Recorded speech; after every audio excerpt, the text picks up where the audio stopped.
The idea that sexual liberation could be used as a form of control, that it's at the very heart of the story of Samson and Delilah, which we remember from the Old Testament, and the idea that sin was a form of slavery was central to the writings of St. Paul. What is it? Why is it relevant today? How do we see it now? Well, it's one of the best forms of control because it's the subtlest, because it masquerades behind your passions.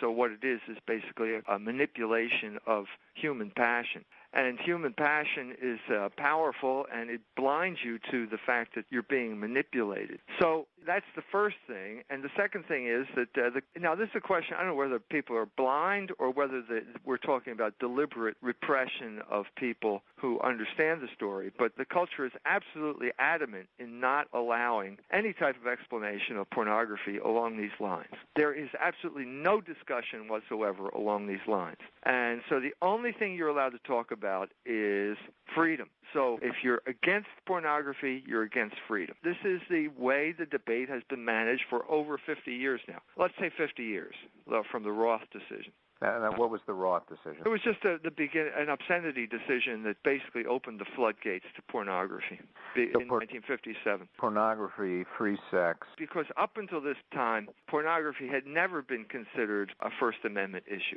And obscenity was never considered First Amendment. And this was the opening of the door to allow pornography to be considered a First Amendment freedom of speech issue. So sexual license, then free sex, free love, whatever you want to call it, then becomes an issue of freedom. It becomes an issue of liberation in the dominant culture. Yeah. So in order to really understand it, the real dynamics of it, you have to take a step back and you have to look for examples. And I think the best example that I can come up with was the instance of the Intifada, the battle between the Israelis and the Palestinians.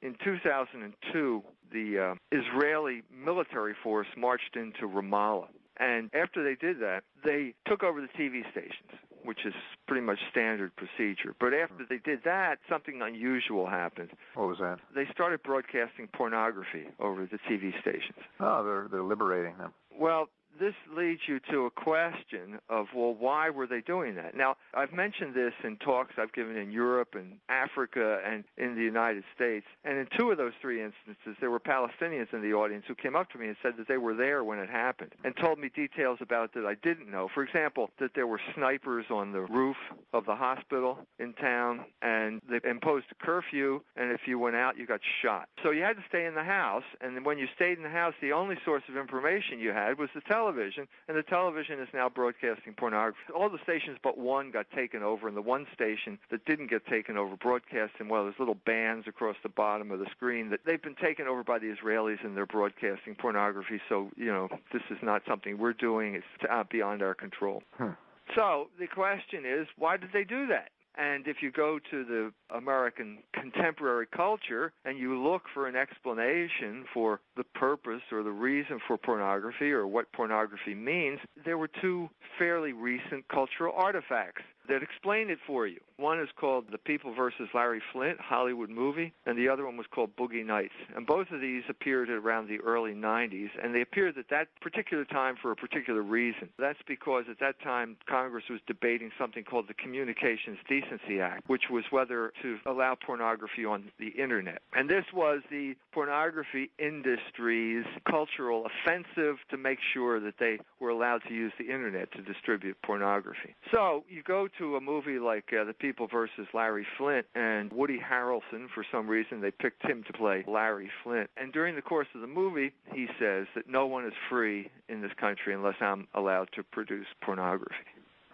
So that's pretty much the explanation. Pornography equals freedom. So if we take that explanation and we apply it to what happened in Ramallah, it's pretty clear that the Israelis were trying to bring freedom to the Palestinians. Well, but your thesis is that that's really just a euphemism for a very sophisticated form of slavery. The real explanation can be found in places like the story of Samson and Delilah in the Bible. So the idea is to get people to watch pornography or accept pornography, whether it's in the United States or anywhere else. Once they start doing that, then their passions will determine how they live their lives. Yeah. And the people who present the pornography will make money because people will want to feed their passions, and as these industries make more money, they'll be able to exert more influence on the society. Right. Right, that's pretty much the explanation. So to begin with our example, everyone's supposed to be distracted from the fact that the Israelis have just taken over your town because all you're going to do is watch pornography now. And that's pretty much what the Shin Bet and the CIA had in mind when this thing was proposed in the first place. So I think that makes pretty clear that that's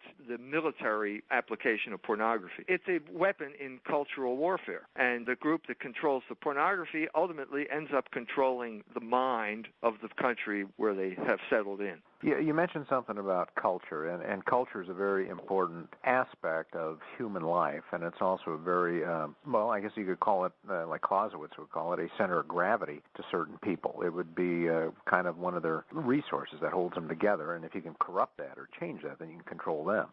Yeah. So the battle is over who controls the cultural settings in America.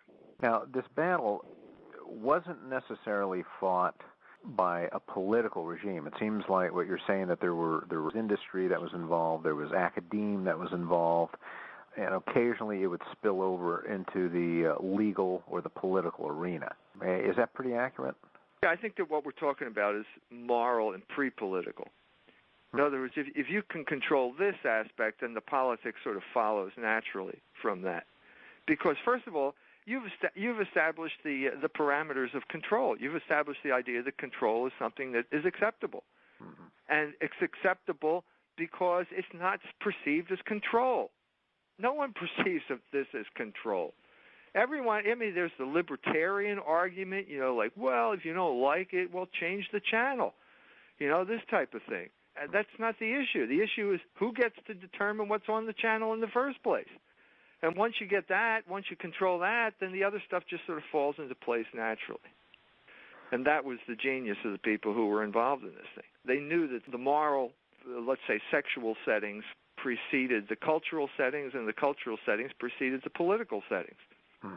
And so if you control, it's like this narrowing, slice of pie. If you get to the center of the circle, it's a small piece. But it radiates out from there and covers a wide area by the time it reaches the circumference. And that's what we're talking about here.